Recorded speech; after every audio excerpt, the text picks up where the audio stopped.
नमस्कार, मैं हूं Amod Shrivastava. Amazing thought, amazing message, amazing information की दिशा में आज एक कदम और आगे। आज के इस दो चिंतन का विषय है जीवन साथी का चुनाव और वेदांत की शाखाएं। आपको ये मेरा वीडियो अच्छा लगे तो लाइक करें, शेयर करें और लाल बटन दबाकर सब्सक्राइब अवश्य करें। साथ ही बेल आइकन दबाना बिल्कुल ना भूलें। आज के इस प्रथम चिंतन का विषय जीवन साथी का चुनाव। महाभारत में द्रौपदी का स्वयंवर हो रहा था। दुनिया भर के राजा द्रौपदी के विवाह करने के लिए आए हुए थे। स्वयंवर में ऊपर लकड़ी के एक यंत्र में एक मछली लगी हुई थी और नीचे एक बर्तन में तेल भरा हुआ था। वहीं धनुष बाण भी रखे थे।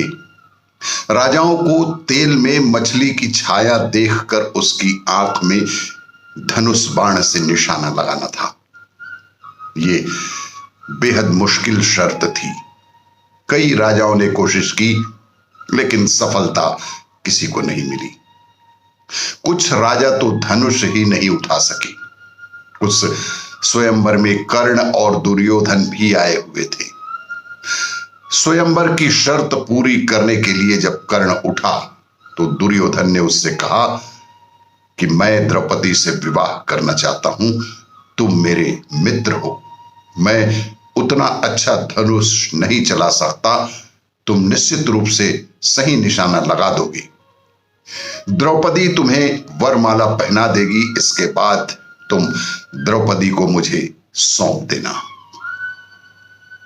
और इसी गलत नियत से एक मित्र दूसरे मित्र की मदद कर रहा था। कर्ण ने धनुष को उठाया, प्रत्यंचा चढ़ाई, बाण धनुष में चढ़ाया। बस वह बाण छोड़ने ही वाला था, तब ऊंची आवाज में द्रौपदी ने कहा कि मैं सूत जाति के पुत्र का वर्ण नहीं करूंगी।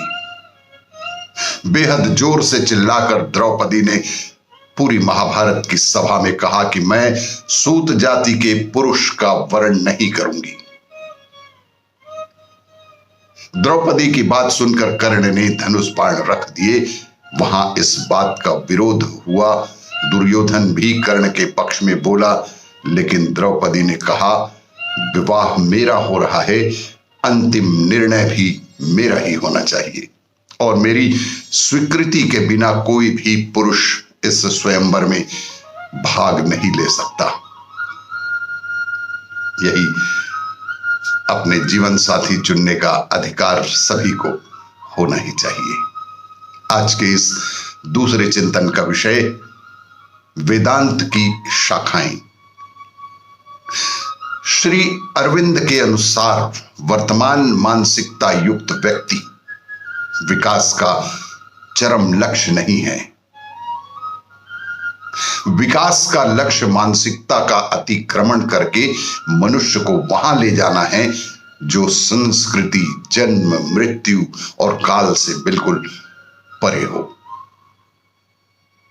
अति मानसिक ज्ञान की प्राप्ति के लिए आंतरिक तीव्र अभिप्सा, दैहिक, प्राणिक और मानसिक अंगों का दिव्य के प्रति पूर्ण समर्पण और दिव्य के द्वारा उनका रूपांतरण नितांत आवश्यक है।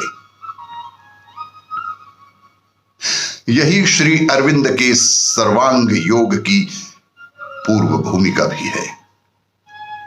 मानसिक से अति मानसिक ज्ञान पर एकाएक नहीं पहुंचा जा सकता। आध्यात्मिक विकास क्रमिक अभिव्यक्ति के तर्क पर आधारित होता है। अतः आत्म रूपांतरण के सोपानों को पार करके ही अति मानस अथवा दिव्य विज्ञान तक पहुंचा जा सकता है।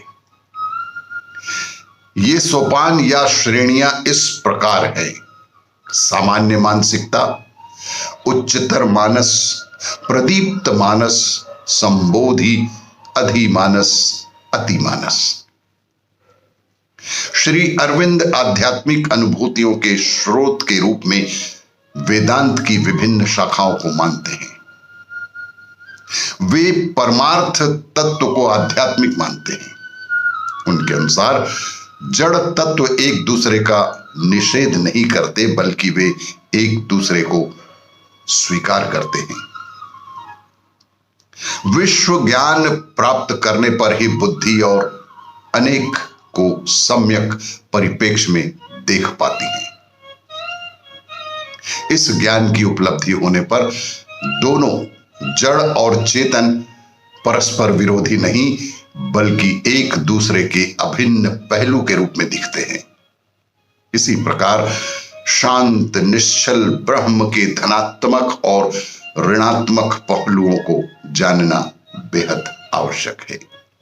इसीलिए श्री अरविंद वेदांत की विभिन्न शाखाओं को मानते हैं।